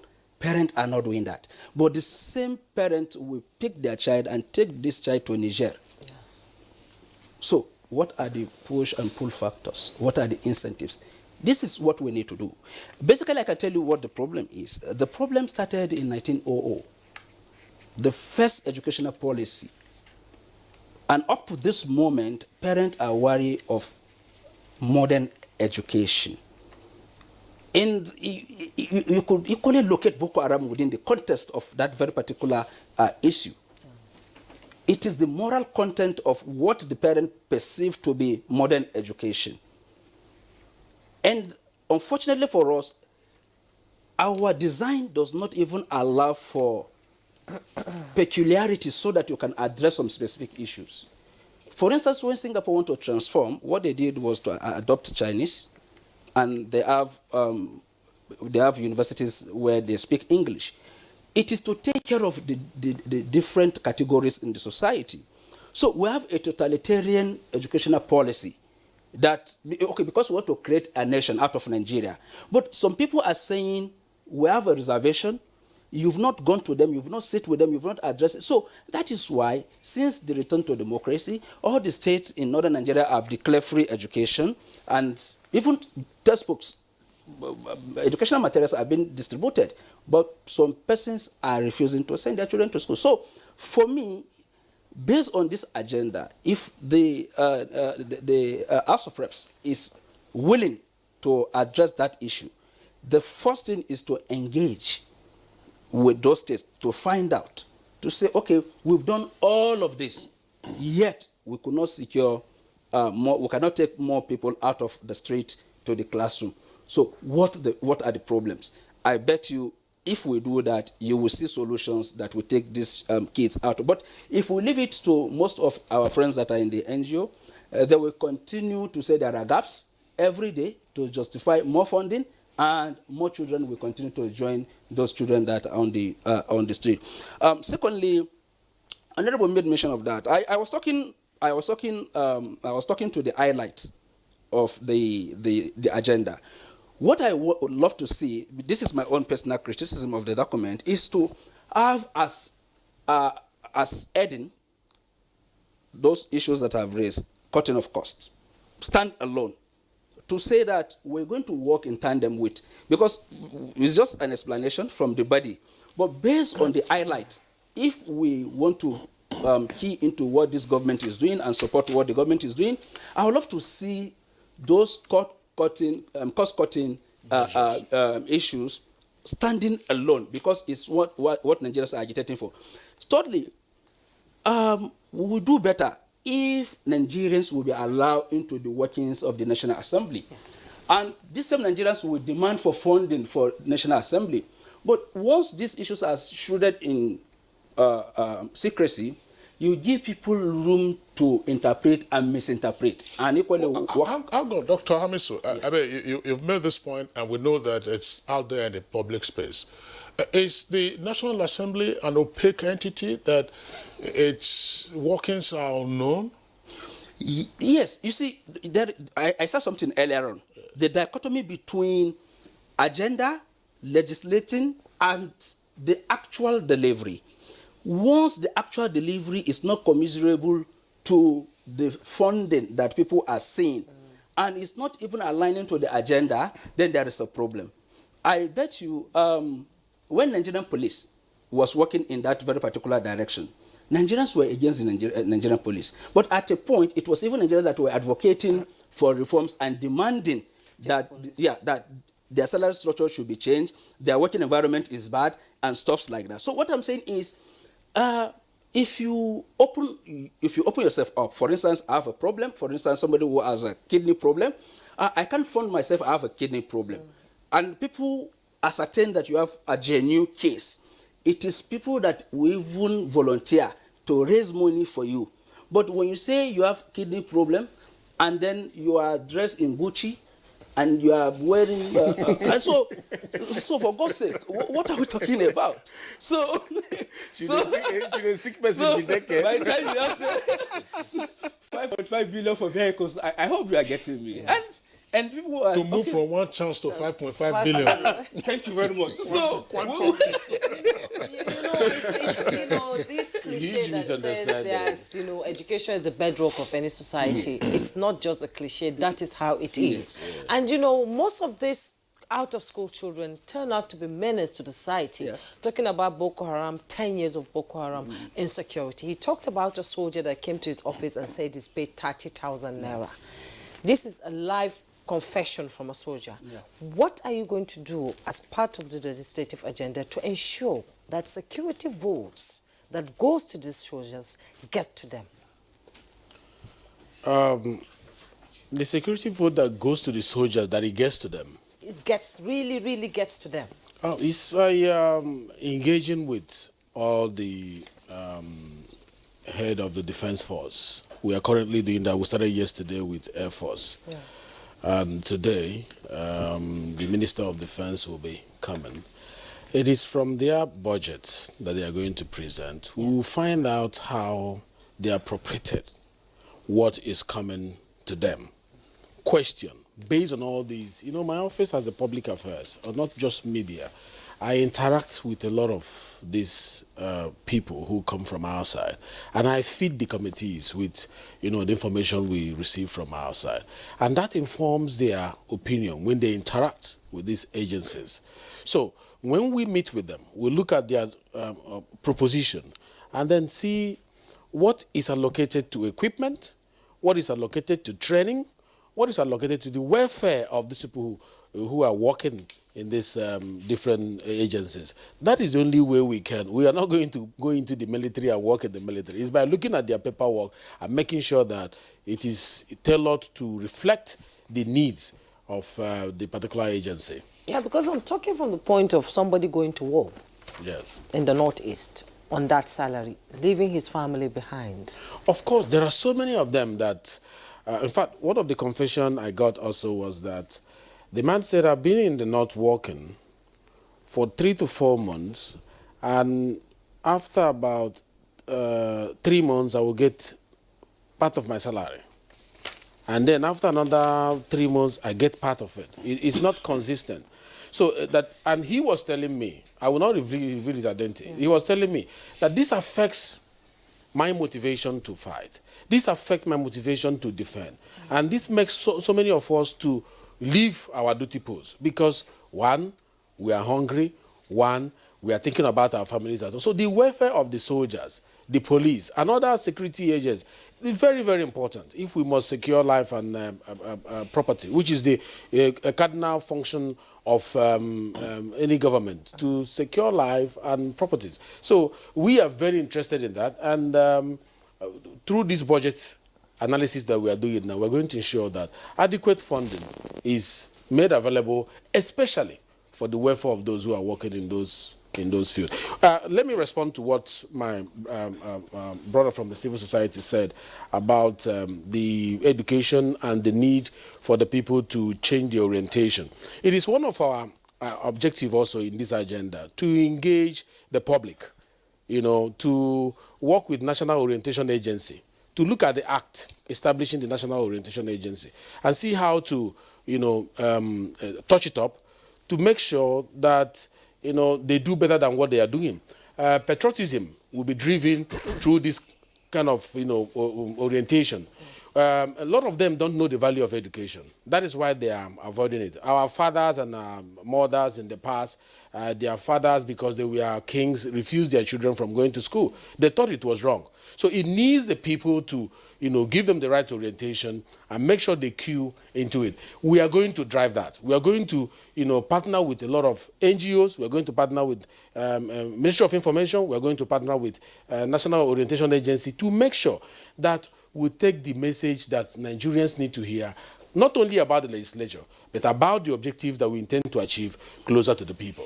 All right, Honorable Carlo, thank you very much. You mentioned National Orientation Agency twice. One of the major challenges facing that agency is funding.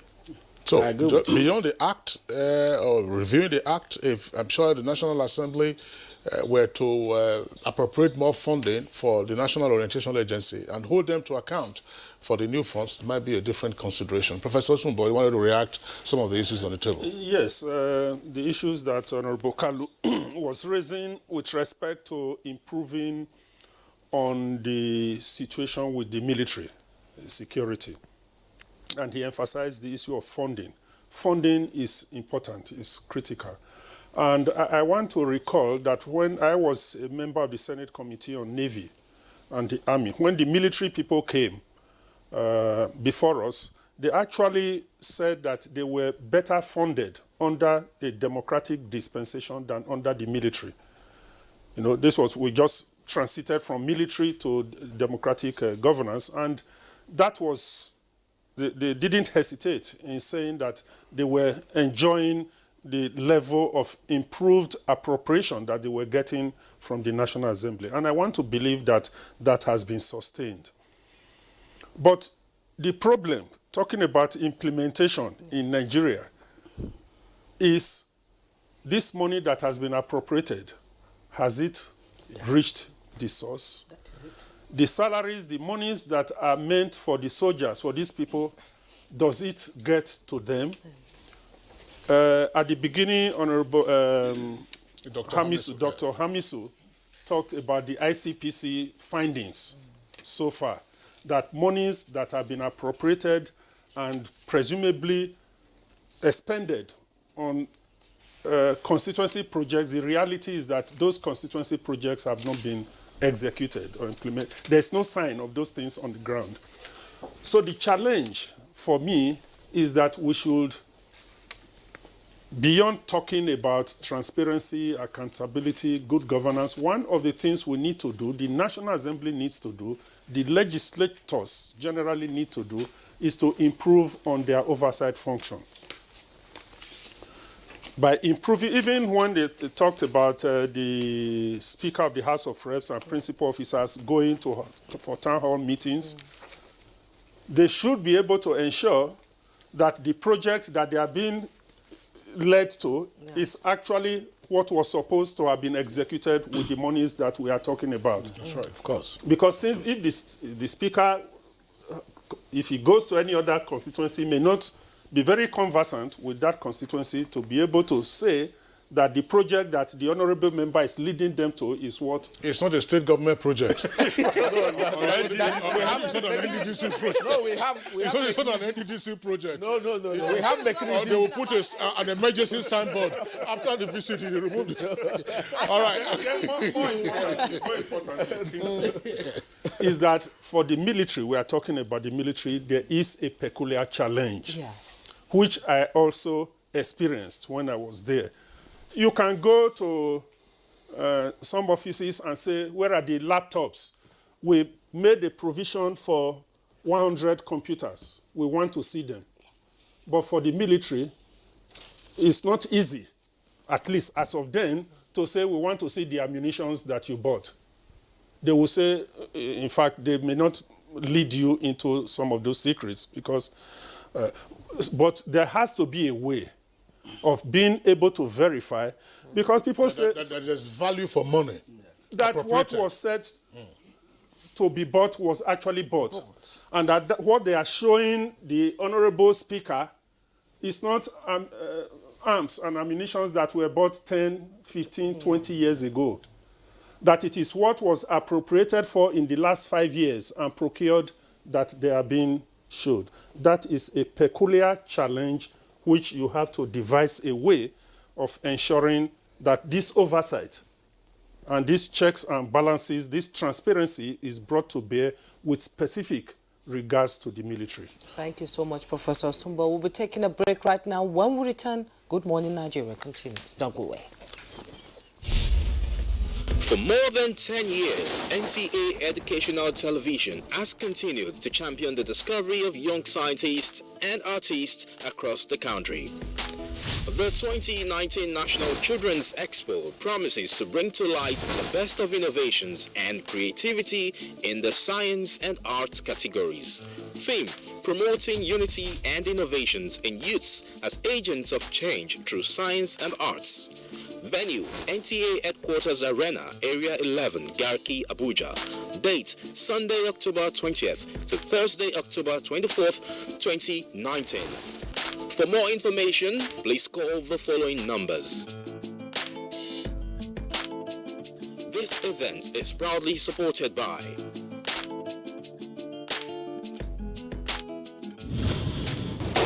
NTA ETV, promoting learning.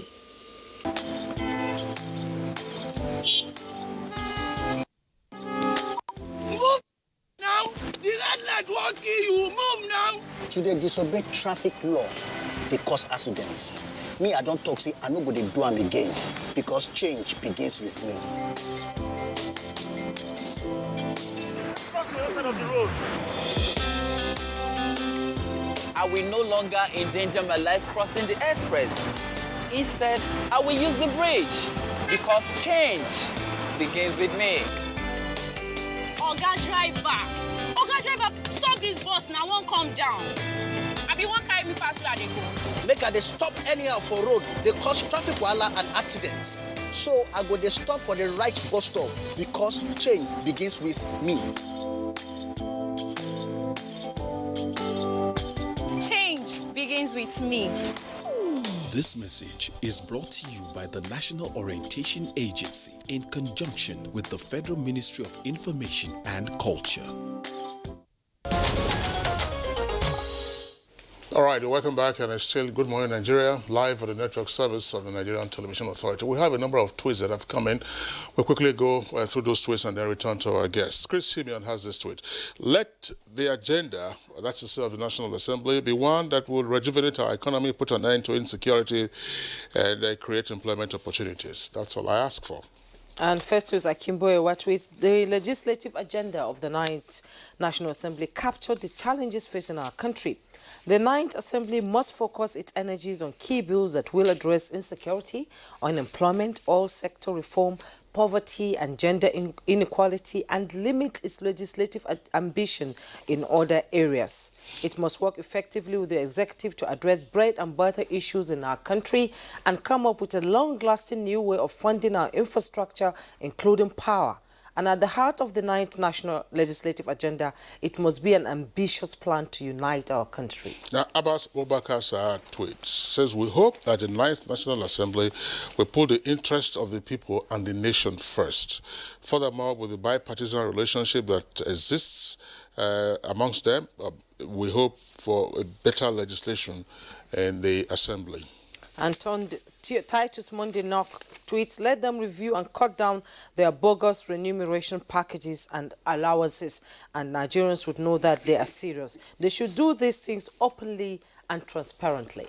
Now, Mike Anyako tweets, in as much as we encourage their good relationship with other arms of government, however, they should not become a rubber stamp. They should undertake oversight functions with utmost seriousness. And Utolo Sunday tweets, I want to plead with the 9th Assembly to understand that they are the mouthpiece of the masses over there. Whatever agenda they have, if the masses are not positively impacted, it will be a futile exercise. Now, this one is coming from Akeju Olagbaju. Very briefly, it says, the legislators are expected to exhibit discipline and prudence. And Dada Stephen tweets, it's time they make new laws that will reduce cost of governance because they earn the highest in the world. Adejumo Paul Olubumi tweets, it says, we want constitutional reform and accountability. And Law Alpha C tweets, one major legislative agenda will be to legally and consciously intervene on the simmering face-off between government and organized labor for economic growth. They should ensure timely passage of 2020 appropriation bill into law. Legislators to ensure security of lives and property, ease of doing business, cordial relationship with the executive, and cutting off their allowances should form the legislative agenda. Abdul has this tweet. It says the legislative agenda should be what the Constitution says and not what is formulated for selfish ends. And Comrade Alhaji Ngala tweets, the relationship between the executive and the 9th National Assembly is cordial, unlike 8th Assembly. They have a very good mission and agenda to the country. Let's support them. All right, Cecilia Okoroma, Nigerians are interested in the legislative agenda that is selflessly driven for the good of all. And Sikiru tweets, legislative agenda for the 9th National Assembly must include total reduction of their budget and total reduction of their numbers. All right, so those are the tweets that we are taking in the meantime. Yes. Let's quickly return to our guests. Well, there are other highlights, of course, in the legislative agenda. We're going to give you the opportunity to touch on them. But one issue arising from our conversation this morning, Professor Sumbo, has to do with the perception of the National Assembly as being opaque. What exactly is the opacity? I mean, Dr. Hamisu kept saying that we don't know the workings of the National Assembly. Is the National Assembly explaining itself sufficiently? Is the National Assembly open sufficiently to Nigerians? Is it ordinarily? I mean, the Hansards will give you a clear idea of what's going on in plenary and all of that. But is it just, why is the National Assembly being perceived as opaque? Well, first of all, I think it's a common experience amongst legislators all over the world that they don't enjoy a very good image. It's not peculiar to Nigeria. Many people, in fact, you see them. In some countries, they attack some of their legislators. But we thank God it hasn't gotten to that stage in Nigeria, and I do hope and pray it doesn't get to that stage. But legislators are not usually the most popular set of people. That is one. The other is that, yes, the public is justified in wanting to know more about what their representatives are doing, particularly with respect to how much they are earning.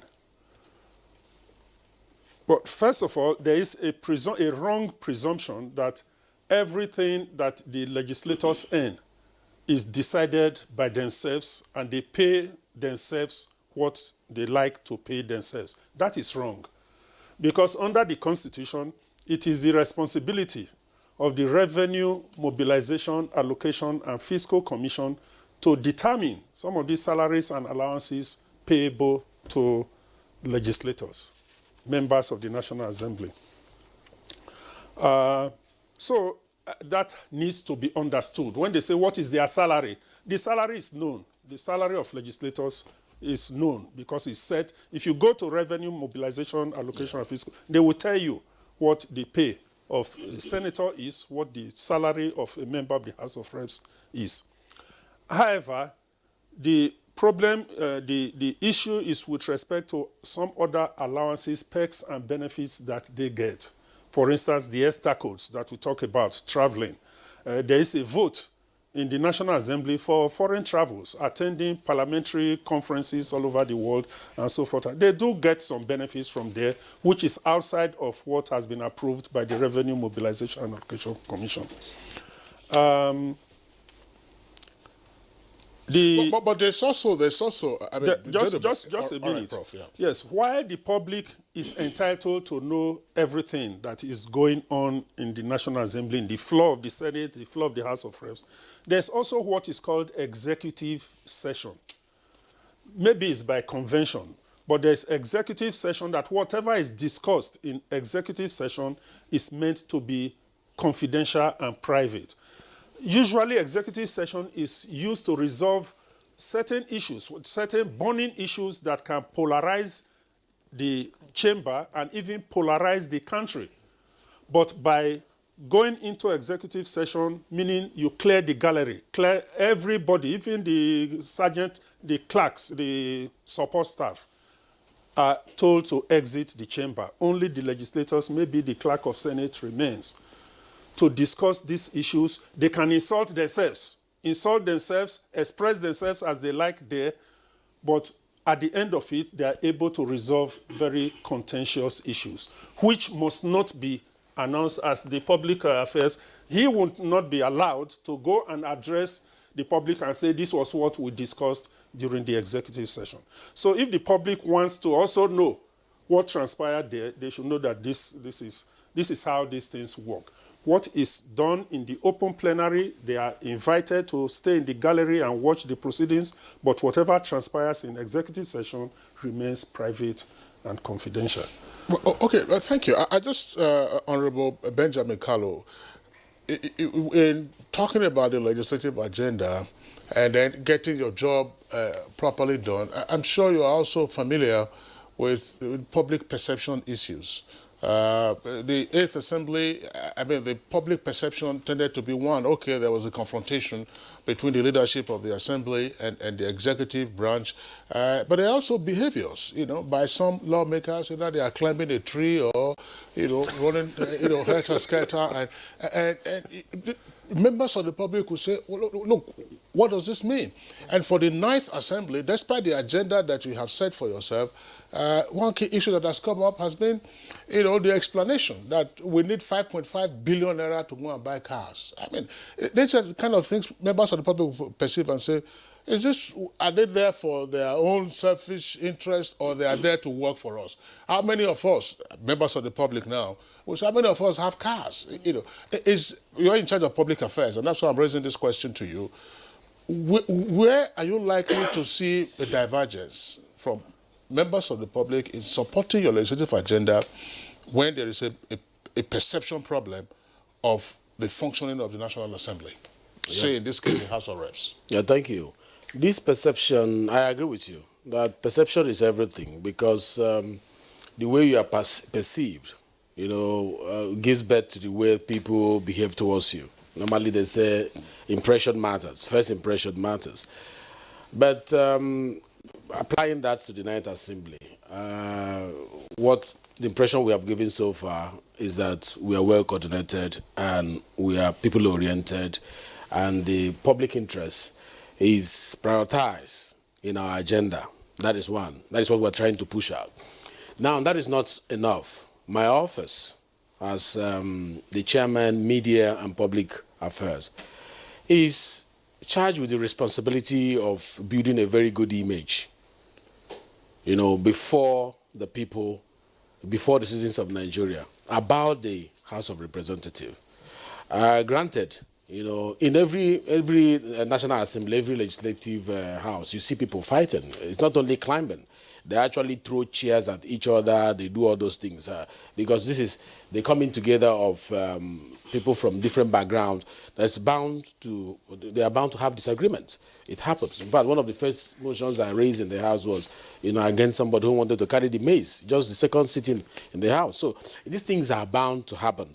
But how you approach them, how you handle them matters a lot. Like that issue I just mentioned now was resolved through the ethics committee who invited the person, and he apologized. It was decently handled without it, making a mess of the National Assembly outside. The image of the House of Representatives is not just about the legislature alone, it's about also the legislators. How I carry myself in the public, how I behave. If you see me in the public, I'm throwing money, programs, I'm, displaying wealth and all the rest of them. You create a problem for the image of the House of the legislature. So we are very conscious of that. And during the executive sections, like Prof mentioned, it's one of the things that we discuss. This is how you're supposed to conduct yourself. This is like a family meeting where we advise ourselves, carry yourself in this manner, don't do this in this manner, so that the public will not see us differently. On the issue of vehicle, it has come up over and over again. Honestly speaking, it is unfair to the legislature to think that we will be, using our legs to work for Nigerians, to go for oversight functions. It will be unfair to us. Because when you, if you want to, categorize or place us on scales, you see people who are at our level, let's say House of Representatives, we are like the Court of Appeal justices in the other arm of government. Or if you like, you can call us like the ministers. None of those people move around on, without vehicles. The question, the issue, what people see is, like Prof said before, he said, people talk about quantity more than they talk about the real quality. We are much in number. We are 360. And that 360 is enough for the Federal Republic of Nigeria. So if one of us is receiving 2 million naira for a vehicle, once you multiply it by 360, it gives you what? About 720 million. People will say, oh, 720 million is what they want to buy a vehicle with. No, it's not true. When you break it down, you find out that this amount that people see as big, to be honest, it's not enough. All right. Honorable Carlo, thank you very much. You say that House of Reps members are like ministers. So the country now has 360 ministers. In the National But the argument is kissing. No, my argument, I'm talking about the status. So let President Buhari hear this. Mr. President, we have 360 ministers also in the National Assembly. That's by way of a joke. That's by way of a joke. Anyway, but just to wrap up, in terms of highlights, probably it's embedded there. We haven't heard much about that. It was one issue on the eve of this year's general elections, electoral reform. Yes. Hamisu. Yes. Well, yeah, it is because one of the things that has made democracy to survive is because it provides avenue for peaceful dialogue, peaceful means of changing and asking some leaders to go. Previously, it used to be war. If I fight you and conquer you, I depose you. But now democracy is saying that you can come queue and select whoever you want to. So, and one of the things that has continued to dog our democracy, especially our elections, is electoral violence. So, anyway, understand this very particular fact that elections are not perfect. So there is need for improvement. So at every point in time, every election comes with their own challenges and the need to enhance the process so that those challenges don't escalate and become the graveyard of our democracy, because election is the bedrock. So that is another oversight in terms of the conception of this document. If it is not there, I think it's something that he has to find a way to put across to these committees so that we don't lose sight of that, because our democracy depends on free, credible election.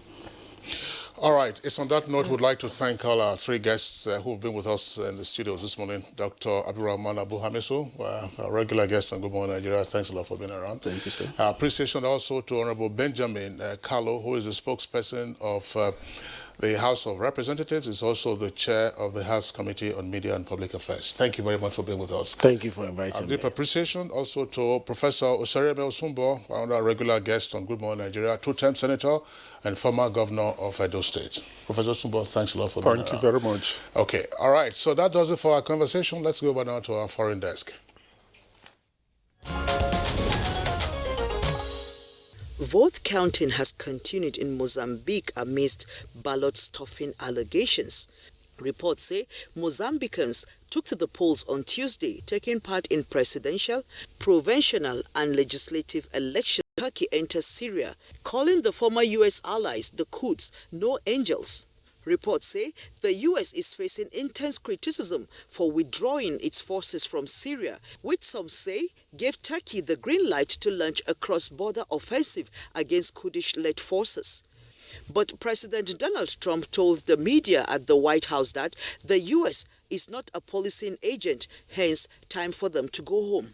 Lastly, a government source in Britain has told the media that there will be no deal to be expected now, as officials have continued to work on the technical details in Brussels. The UK and EU had been hoping to sign off a revised Brexit deal before today's Crunch EU Council meeting. Reports as gathered said it is not likely to be the case, as it is not clear whether there will be a deal at the end of this week. Now time for Sports Update.